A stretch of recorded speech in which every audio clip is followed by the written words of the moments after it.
Hello, and welcome back to another episode of Classic Games Revisited. I'm your host, Dami. Today we are reviewing The Karate Kid, the Nintendo version, that is, not the movie.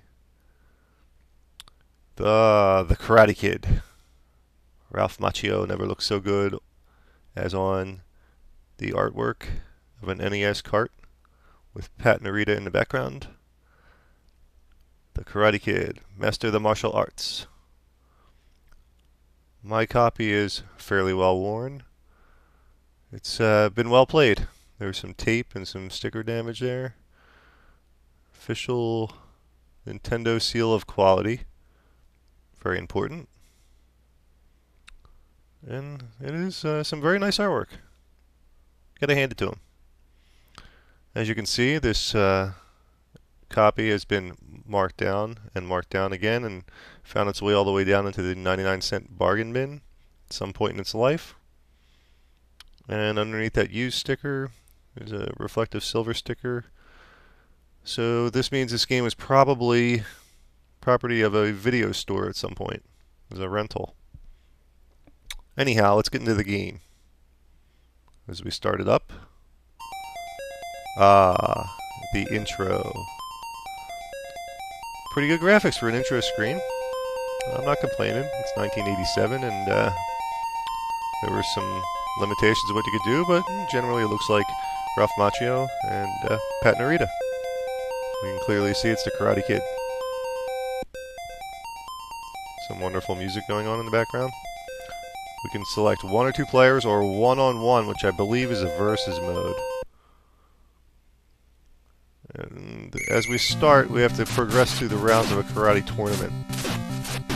This is, you have two buttons to use on a Nintendo. It's A and B. A is punch, B is kick.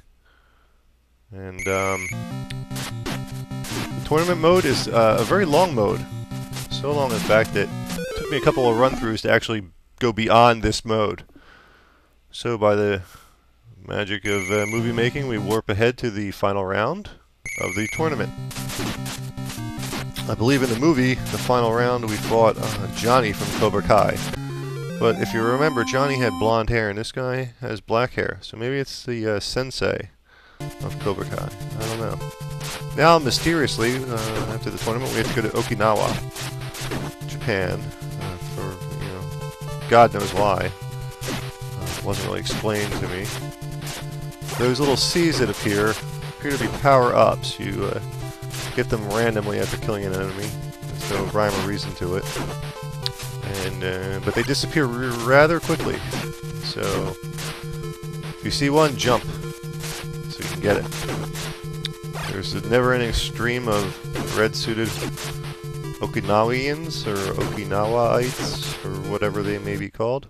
Oh look, I found a bonus stage. This was totally by accident, just jumping in the game. I jumped through a doorway and it became a bonus stage. I have to jump over this Occam razor thing before it knocks you into the water.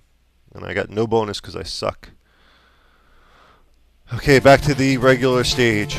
Okinawa, stage 2. So like I was saying, you have punch and kick, A and B. Punch really doesn't work that well. Your range is too short. Kick seems to work the best. You could probably beat the whole game with just the kick button, but I wouldn't know because I've never played it before and I've never certainly beaten it. As far as playability goes, there are some glitches, as you may have noticed.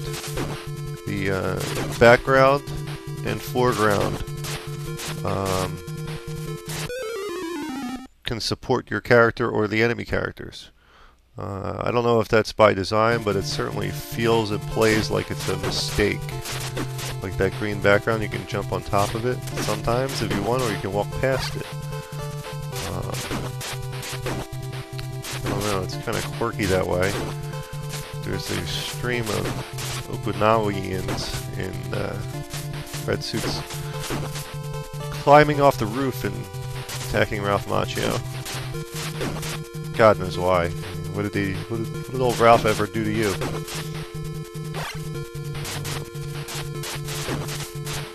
It's more or less a typical platformer at this point, and I don't suspect it'll really change as the gameplay advances. I suspect it's going to be purely a platformer with the exception of the tournament mode in the very beginning, and maybe a similar tournament mode as you progress in the game.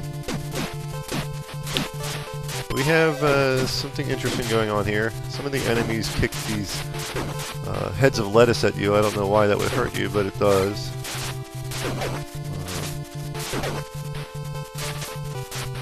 Yeah, I can't figure it out.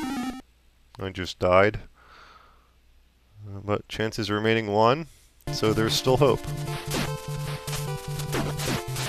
I thank God didn't start way back at the beginning of the stage like some games do. He at least had a heart and gave you some kind of continue point to spawn from. It should be noted that most times when a hit movie is translated into the video game world, the general rule of thumb is it just sucks. It sucks ass big time. You know, it's not worth wasting your money or time. And while that can't be totally said about this, it's certainly not a stellar game by any means. The controls are not very responsive.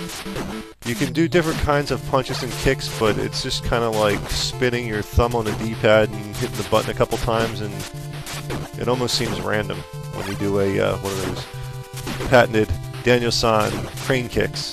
Oh look, there's Mr. Miyagi. He just disappeared though, so I'm going to venture to say that might have been Pat Narita's ghost haunting my video game console. Here we're approaching the scenery seems to change, and it's the end boss. And he promptly kicked my ass. This game over, and I really don't care to continue any further.